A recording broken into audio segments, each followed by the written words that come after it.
Have you ever prayed and it felt like nothing happened? You waited, you cried, you believed, but heaven stayed silent. You looked at your situation and thought, God, where are you? Let me tell you something today, my friend. God is still working, even when you don't see it. There are moments in life when everything seems still. The job didn't come, the healing didn't happen, the relationship ended. And in those quiet, painful moments, it's easy to believe that God stopped caring. But faith isn't built on what we see. It's built on what we know.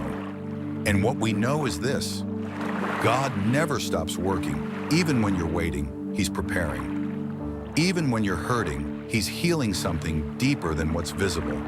He's working in your silence, in your struggle, and in your story. Philippians 1:6 says, "He who began a good work in you will carry it on to completion." That means the story isn't finished. The same God who started your miracle will finish it. Romans 8:28 reminds us, all things work together for good for those who love God.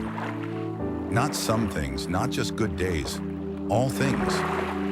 Even your pain, even your confusion, even your waiting. God is weaving purpose in your process. Just because you don't see progress doesn't mean God stopped moving.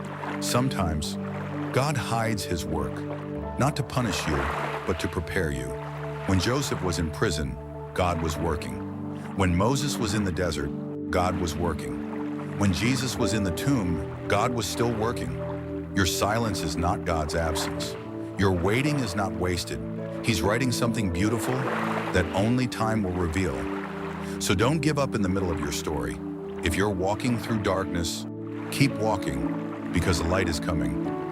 Hold on even when you don't understand. Trust Him even when you can't trace Him. He's not finished with you yet.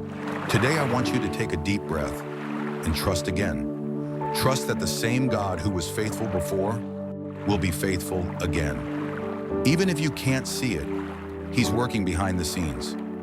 If this message spoke to your heart, share it with someone who needs hope today. And remember this: when you can't trace His hand, you can always trust His heart.